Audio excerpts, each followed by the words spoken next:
সোনার দেহ সোনার তনু ফিফরাই করবে রে নূরে নূরে। সোনার দেহ সোনার তনু ফিফরাই করবে রে নূরে নূরে। কত শিগাল কুকুরে খাইবে তোরে বুকে পারা দিয়া রে।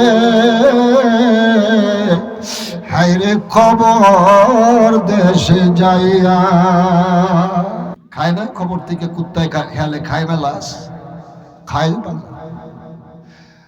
প্রথম দিন যখন আপনাকে দাফন করা হবে তখন আপনার লাশটা আনাম থাকবে।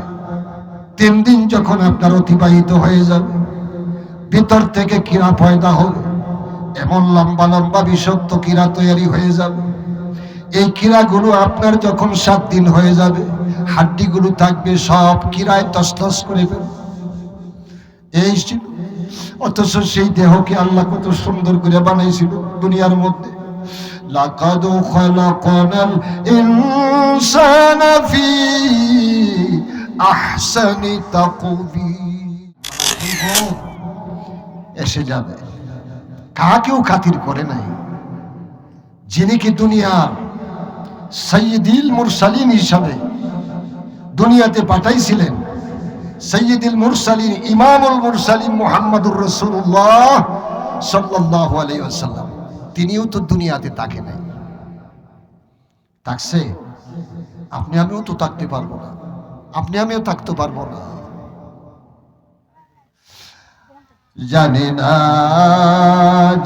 না মাবুদ মালাকুল মউত আর কত দূর। ঠিক না বেটি? জানি না মাবুদ মালাকুল মউত আর কত দূর।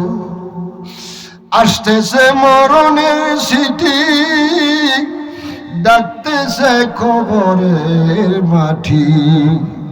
জানি না মাবুদ মালাকুল মউত আর কত দূর। সুম্মা ইলাইনা তুরজাউন, অতঃপর আল্লাহর কাছে ফিরে যাবেন। কুল্লু নাফসিন যায়িকাতুল মাউত সুম্মা ইলাইনা তুরজাউন। এই মৌতের পিয়ালাটা পান করার পরেই যাইতে হবে কবরে। এই কবরে যাওয়ার পরে তখন কি হবে অবস্থা? যদি আমল না পাওয়া যায়, আমল যদি না করতে পারে, সোনার দেহ সোনার তনু ফিফরাই করবে রে নূরে নূরে। সোনার দেহ সোনার তনু ফিফরাই করবে রে নূরে নূরে। কত শিগাল কুকুরে খাইবে তোরে বুকে পারা দিয়া রে। হায়রে খবর দেশে যাইয়া। খায় না খবর থেকে কুত্তায় খেয়ালে খায় না লাশ খায় না।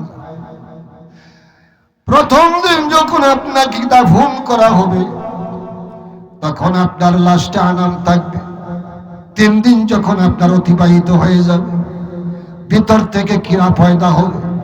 এমন লম্বা লম্বা বিষাক্ত কীড়া তৈরি হয়ে যাবে। এই কীড়াগুলো আপনার যখন 7 দিন হয়ে যাবে হাড্ডিগুলো থাকবে সব কীড়ায় তছনছ করে ফেলবে। এই ছিল। অথচ সেই দেহকে আল্লাহ কত সুন্দর করে বানাইছিল দুনিয়ার মধ্যে। লাকাদ খালাকনাল ইনসানা ফি আহসানি তাকওয়িম। অবশ্যই মানুষকে আমি বড় সুন্দর করে বানাইছি। এটা কার কথা জোরে বলে? সূরা 3। হ্যাঁ, আমি মানুষকে অনেক সুন্দর করে বানাইছি। আর এই মানুষের শরীরে কীড়া পোকায় মাটির সাথে মিনহা খালাকনাকুম ওয়া ফিহা নুঈদুকুম ওয়া মিনহা নুখরিজুকুম তারাতান উখরা। তোমাকে যে মাটির মধ্যে সৃষ্টি করা হয়েছে এই মাটির মধ্যে আবার কি করবে? তোমাকে ফুটাইবে মৃত্যু লাশ। এখান থেকে আমার আল্লাহ আবার জিন্দা করাইবে। মান রাব্বুকা ওয়া দীনুকা ওয়া মান নাবিয়ুকা ওয়া মান হাযার রাজুল। আবার তোমার রবকে বলো, প্রশ্ন করবে, বলো তোমার রবকে। যদি বান্দা ভালো হয়, আমার রব আল্লাহ। আমার রবকে, আমার দিন উখা, তোমার দিন কি? যে আমার দিন হলো ইসলাম। আমার নবী উখা, তোমার নবীকে, আমার নবী হলো আখরি জামানার নবী, সৈয়দুল মুরসালিন, ইমামুল মুরসালিন, মুহাম্মদুর রাসূলুল্লাহ সাল্লাল্লাহু আলাইহি ওয়াসাল্লাম। হয়ে গেল কমপ্লিট। আল্লাহ ডেকে বলেন, জান্নাতের ফেরেশতারা আমার এক আবেদ বান্দা কবর থেকে সঠিক প্রশ্ন জবাব দিয়েছে। যে ব্যক্তি সর্বপ্রথম কবরের পরীক্ষাতে পাশ হবে, আর কোনো ভয় নাই, আখেরাতে আর কোনো চিন্তা নাই, ফুলসেরাত, হাউসে কাউসার, মিজান, সমস্ত পরীক্ষাতে বান্দা পাশ হয়ে যাবে। প্রথম পরীক্ষায় পাশ। তাহলে একটা কাজ করো, ও ফেরেশতারা, জান্নাতের পোশাক তারে পরায় দাও, জান্নাতের দামি দামি বিছানা তার কবরে ভরাও, বিছায় দাও, এবং জান্নাতুল ফিরদাউসের দরওয়াজাটা তার কবরের দিকে ফিরাইয়া দাও এবং খুলিয়া দাও। এই বেহেশতের মধ্যে যাতে এই জান্নাতের দরওয়াজা এবং তার কবরের দরওয়াজা যাতে এক হয়ে যায়। সুবহানাল্লাহ। তখন আপনি কবরে শান্তিতে থাকবেন নাকি অশান্তিতে থাকবেন? যেরকম আহা বেজান শান্তিতে থাকবেন যদি আপনি কবরের পরীক্ষাটা পাস করতে পারেন। আর যদি বৎকার হয়ে যান, আহা, মালাকুল মউতের চেহারা দেখিয়া চোখটি উল্টিয়া যাবে, সাথে সাথে চক্ষুগুলা উল্টিয়া যাবে, মুখটা নিচের দিকে দাবাইতে থাকবে, ভয় পাবে।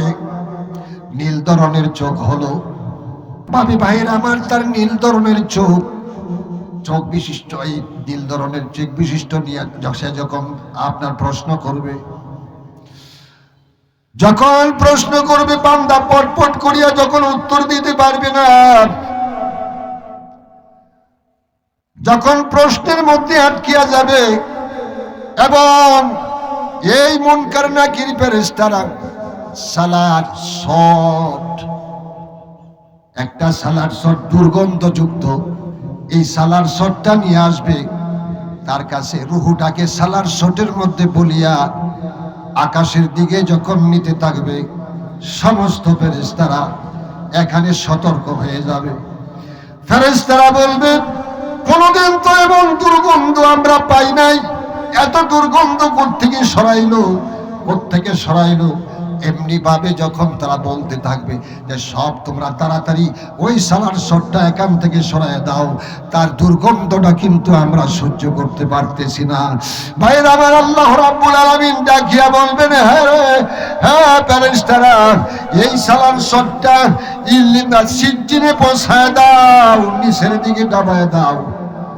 যে জাহান্নামীদেরকে যেখানে রাখা হয়েছে, আত্মা যেখানে জাহান্নামীদের রাখা হয়েছে, সেই হেড অফিসে নিয়ে যাও। শাস্তি শুরু হয়ে গেল, আর ক্ষমা নাই। শাস্তি সর্বপ্রথম, শাস্তির আগে তারে ধরিয়া একটা মুগর মারবে তার মাথার মধ্যে। নতুন খবরের কাছে যদি কোনো গুরু ডিগরা থাকে, আমরা কিন্তু তার শাস্তির আওয়াজ কিন্তু আমরা পাই না। পশু পাখি যারা আছে, বোবা জিনিস যারা আছে, সব কবরের শব্দ পায়, তাদের কাগতি মিনতি হাই হুতার যা কিছু হয় কবরের ভিতরে সব শুনতে পায়, কিন্তু জিন এবং মানুষ কিন্তু শুনতে পায় না। নতুন কবরের পাশে গুরু ডিগরা থাকলে অনেক সময় দেখবেন কুড উবরায় পালাইছে, না হয় রশি সিরিয়া পালাইছে। পরীক্ষা করে দেখছে। আর কবরের আওয়াজ যদি দুনিয়ার মধ্যে বদকারের আওয়াজ যদি কোনো ব্যক্তির কানের মধ্যে আসে, এই লোকটা আর বাঁচবে না, মরে যাবে। যেরকম সুবহানাল্লাহ। পরীক্ষিত অনেক ঘটনা।